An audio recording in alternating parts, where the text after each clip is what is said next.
Manager of Radio TUE in Sydney, Alan Faulkner, actually took me out of a radio station in Wollongong to join the mighty TUE, a very busy radio station and a very successful one. It was always at or near the top, as the slogan told us. And I met so many wonderful people. It was 1970. Alan asked me to take over a very successful 30-minute program each Sunday morning called NightWatch. That was 1971. Paul Marks, who'd been in the role of reporter and producer of NightWatch, left the program after 3 years to begin a legal career. And when the hard-working Paul Hodges, who administers the website, the TUE employees, extended it to include all eras, and I thought maybe I should go into my vault, and drag out the program, which shows the lighter side of the people that we met along the way on NightWatch. And it's about time, because I'm 6 months short of turning 80, so now's the time to look back. NightWatch with Les Thompson. This was Sydney last night. Good morning. For nearly 9 years, those words, "This was Sydney last night," have introduced TUE's program of Saturday night police run stories. The dramatic, the tragic, and also the humorous happenings of this city on Saturday nights. It's the NightWatch on Sydney, people, on the liveliest night of the week. And the program has become the most listened to radio program in Australia, with its maximum listening audience surveyed at more than 250,000 people. The appeal of the program has intrigued radio programmers, journalists, you, the audience, and has even captured the interest of psychologists. And we all seem to have our pet theories on why NightWatch is so popular. I believe in some cases it provides a form of escapism, where Sydney people, from the safety of their own homes, can become involved in the dramatic happenings which have taken place the night before. Others simply like to be informed fully, with no holds barred, on the stories which break on Saturday night. The concept of the program has always been to tell it how it is. No watering down of the details, no matter how gruesome, outrageous, or just plain amusing they might be. And judging by the program's success, that's what you wanted to hear. The responsibility of roaming the city, collecting the stories, and then coming back in the early hours of the morning to edit out any unseemly or defamatory material has been shared by 2 other journalists and myself over these 9 years. Each of us has had our moments of stark drama, seeing the seamy side of life, the tragic incidents, the grisly sights. And we've had a few death threats, the occasional assault by drug addicts, and a few abusive outbursts by prospective interviewees. But to counter all this, all 3 of us, Barry Matheson, who began the program, Paul Marks, who took over for 3 years, and myself, have met some nice people along the way.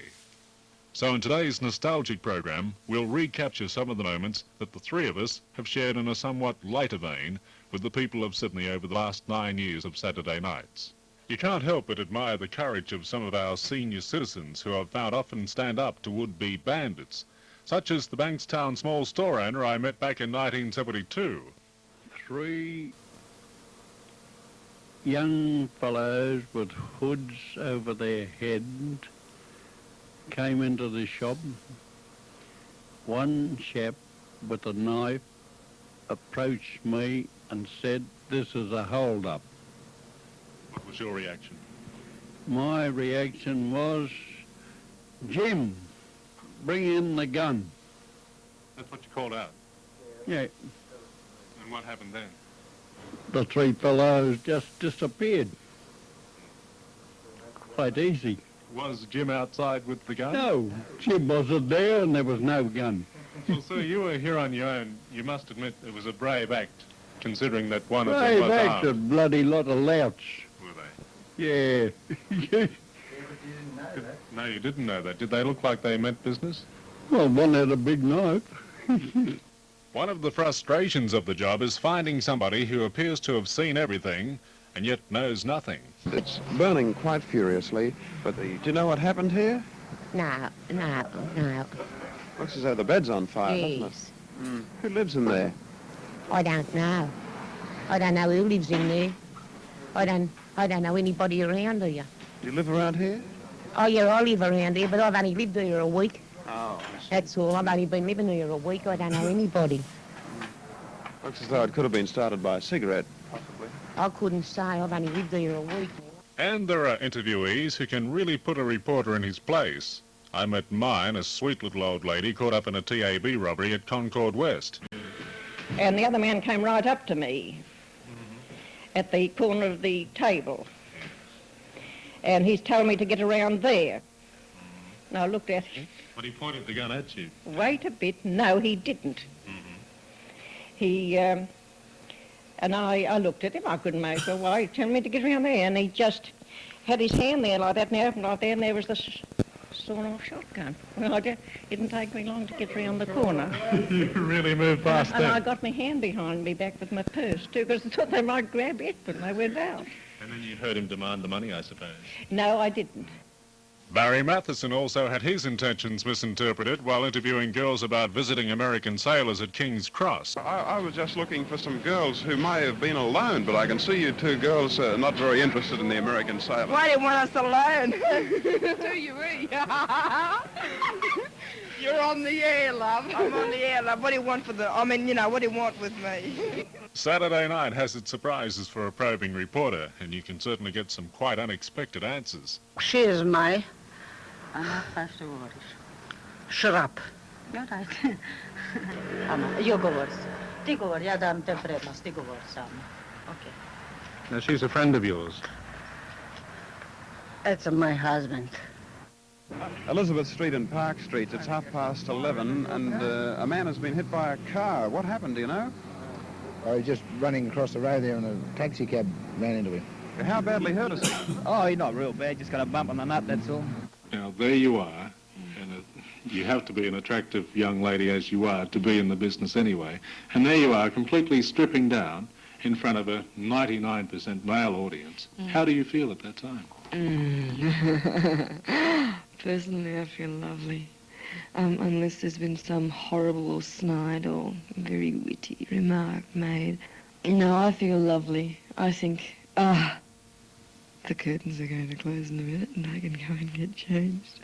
But I make it appear as though I'm enjoying doing. Where are you from? I'm only from Barrel. Barrel? Yeah, about 85 miles south from Sydney. I see. You having a good time up here? Oh, more of the time. Panicking. What have you been doing? Well, you know, we've done it. Oh, we've had a good time. We've come here and we've been up the cross about 5 times. Had a good time at the show. What have you been looking for of the cross? Wait here, let me think for a second. A good feed. Here's another American sailor walking around the cross. How are you? Okay, I'm playing drunk and everything. Having a good time? Yeah, I'm having a good time. I shouldn't have asked you that because you do look as though you are having a wow of a time. I know, I'm having a good time. Oh, sorry about that. That's okay, I'll give it. I don't usually hit people on the head with microphones. I know, you don't. You just have to time, huh? NightWatch reporters also tend to become curious about things they see and hear as they travel about on their Saturday night rounds. Take, for example, this classic probe by Paul Marks into what Sydney's newspaper sellers are really saying when they holler out at the passing parade. Sun hammer, yes, sun hammer. That's it. And what does all that mean? That means sun and mirror, you know, just sing out sun and then the mirror. That's what it means. Let's hear it again. Sun hammer. That's all it is. How long did it take you to get to that stage? Not very long. Do you ever yell anything else out? Late final, last race, something like that, or Woman's Weekly, Woman's Day. You know. Well, let's hear that. Woman's Day, Woman's Week, tea time, sun hammer.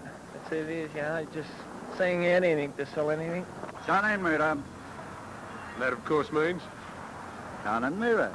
Hamilton James Wadley, my name is, selling outside the museum station, and I used to jump off the train backwards and sideways with a beep of papers. Yeah, that's it. How old are you? 80 on Monday. Hamilton James Wadley. All the best. Did you yell anything out? No, I did when I saw on the train. What did you yell out in those days? Sons of mirror, son all the mirror, sportsman, referee, and all that caper. That suit you?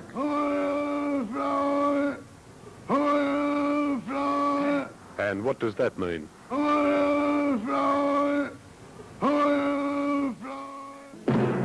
Night Watch.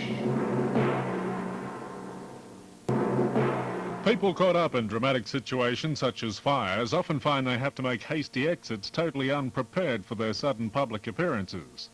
An early Night Watch interviewee told Barry Matheson of such a group. They jumped off from up there down into the bushes. They didn't even have any clothes on.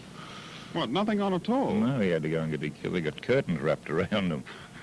Oh, were they sleeping with nothing on? Oh, yeah. Must have been. Must have been, anyhow. But nothing. Everybody goes to bed early. What, were they all chappies?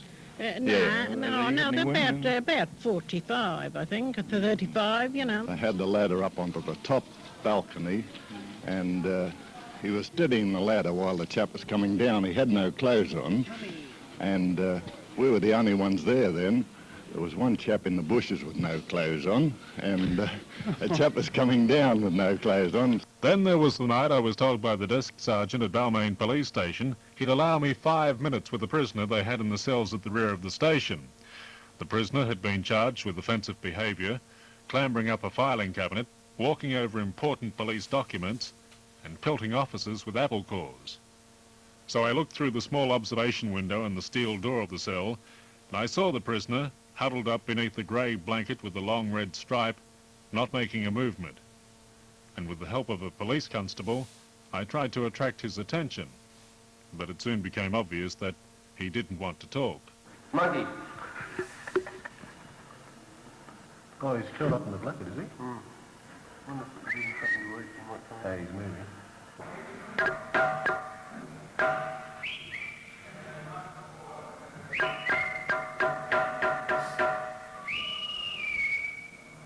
Hey, monkey. Monkey. Hey. Hey.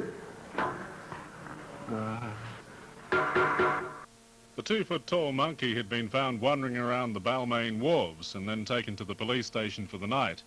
He was later transferred to maximum security at Taronga Park. In fact, animals have paid an important contribution to the Night Watch program on many occasions. One night I found a horse tethered to a railing on a cliff top at Mona Vale, where he'd been tied by police after leading them a wild chase through the beachside streets. Due to the lack of eyewitnesses, the only sound I gathered on that story came literally straight from the horse's mouth. And at that, it took several handfuls of grass to get that much. Another time I reported the case of the Newtown boxing dogs, which was one of the strangest sights I've ever witnessed, with dogs standing on their hind legs boxing each other just like kangaroos. Another report took me to French's Forest, where I watched uniformed police officers round up a group of pigs, which had escaped from a local pig farm and were scrambling through shrubs and gardens in a new subdivision. Well, of course, the stories could go on forever about the people we've met on Night Watch. For instance, the man I found walking towards the traffic on the busy Sydney Harbour Bridge, or the man who introduced me to a series of telegraph poles at White Bay by telling me the variety of tree that they were, and the people who decided to hold a Christmas party at Blackheath in the Blue Mountains in the middle of June. But all of these colourful characters were part of this city of Sydney, and proud to be just that, with one notable exception. I want to kill Sydney, and I will do it. I'll do it with my own 2 hands. Why don't you like Sydney? Hate Sydney. Why do you hate Sydney? Because you're sitting down here on a sloppy piece of property. What don't you like about Sydney, though? The people, the place, or what? I'll tell you, darling. It has no aura. Reporters Barry Matheson, Paul Marks, and Les Thompson.